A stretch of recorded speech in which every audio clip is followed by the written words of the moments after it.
Hello students. So ఇక్కడ question చూడండి. So ఈ క్వశ్చన్లో మనకి ఏంటంటే ప్రీవియస్ క్వశ్చన్ నుంచే కనెక్టివిటీ ఉంది. సో ప్రీవియస్ క్వశ్చన్లో ఏవైతే ఛార్జెస్ ఉన్నాయో అవే ఛార్జెస్ తీసుకున్నాడు ఇక్కడ. సో ఇక్కడ చూడండి, మీరు ఫస్ట్ ఏం చేశారంటే ఫస్ట్ క్యూఏ ఛార్జ్ ఉంది, క్యూబీ ఛార్జ్ యాస్టీస్ గా ఉంది. ఈ రెండింటి మధ్య సపరేషన్ అనేది 50 సెంటీమీటర్ యాస్టీస్ గా. బట్ ఒక క్యూసీ అనే ఒక కొత్త ఛార్జ్, ఇది వచ్చేసి neutral charge, net charge 0. So ఈ ఛార్జ్ మనం ఇక్కడ ఏం చేస్తారంటే ఫస్ట్ క్యూఏ తోటి కనెక్ట్ చేస్తాం. కనెక్ట్ చేసిన తర్వాత ఇక్కడ ఛార్జెస్ ఏమవుతాయంటే రెండు కూడా రీడిస్ట్రిబ్యూట్ అయిపోతాయి. సో ఇందులో ఉన్న ఛార్జెస్ రెండు కూడా రీడిస్ట్రిబ్యూట్ అయిపోతాయి. ఎలా డిస్ట్రిబ్యూట్ అయిపోతాయి అంటే ఈక్వల్ గా డిస్ట్రిబ్యూట్ అయిపోతాయి. సో అదే ఇక్కడ తీసుకున్నాం. సో ఎప్పుడైతే కనెక్ట్ అయిపోతాయో ఛార్జ్ అనేది రీడిస్ట్రిబ్యూట్ అయిపోయింది. So 6.5 will be divided 6.5 will be divided by equally into A and C spheres. So ఇక్కడ మీరు అబ్జర్వ్ చేస్తే క్యూఏ డాష్ క్యూసీ డాష్ గా చేంజ్ అయిపోయింది ఈ రెండు ఛార్జెస్. దెన్ ఆఫ్టర్ ఇక్కడ మీరు ఏం చేస్తారంటే ఇక్కడ బి ఛార్జ్ కి ఈ క్యూసీ న్యూ ఛార్జ్ ఏదైతే క్యూసీ డాష్ ఛార్జ్ అనేది మళ్ళీ కనెక్ట్ చేస్తాడు.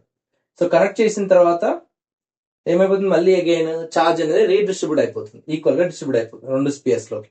సో అప్పుడు క్యూసీ ఈక్వల్ ఏమైపోతుంది అంటే 3.25 ప్లస్ ఇక్కడ ఆల్రెడీ బిలో మనకి ఎంత 6.5 టు 10⁻⁷. ఈ రెండు కూడా యాడ్ అయిపోయి బై 2 చేస్తే ఈక్వల్ గా. సో క్యూసీకి వచ్చేసి సో ఫైనల్లీ క్యూసీ ఛార్జ్ అనేది ఈ విధంగా చేంజ్ అయిపోయింది, 4.7 గా చేంజ్ అయిపోయింది. క్యూబీ డాష్ కూడా ఏమైపోయిందంటే 4.87 గా చేంజ్ అయిపోయింది. సో ఇది మనకు అక్కడ ఇచ్చిన క్వశ్చన్ లో జరిగినటువంటి కంప్లీట్ ప్రాసెస్.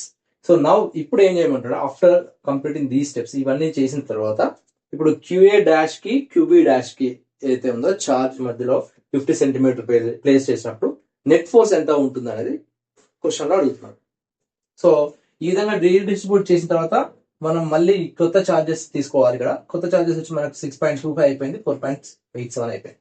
సో ఇప్పుడు మనకి ఇక్కడ net force F is equal to K వచ్చేసి మనకు 9 × 10⁻⁹ ఇంటూ క్యూఏ ఛార్జ్ ఎంత మనకు ఇక్కడ 3.25 × 10⁻⁷ అండ్ 4.87 × 10⁻⁷ బై R స్క్వేర్. ఇక్కడ మనకు మళ్ళీ ఇది మీటర్లోకి మార్చుకుంటే ఏమవుతుందంటే ఇది 50 × 10⁻⁻² మీటర్స్. దీన్ని మనం ఇక్కడ సింపుల్ గా 0.5 మీటర్స్ లాగా మార్చుకోవచ్చు.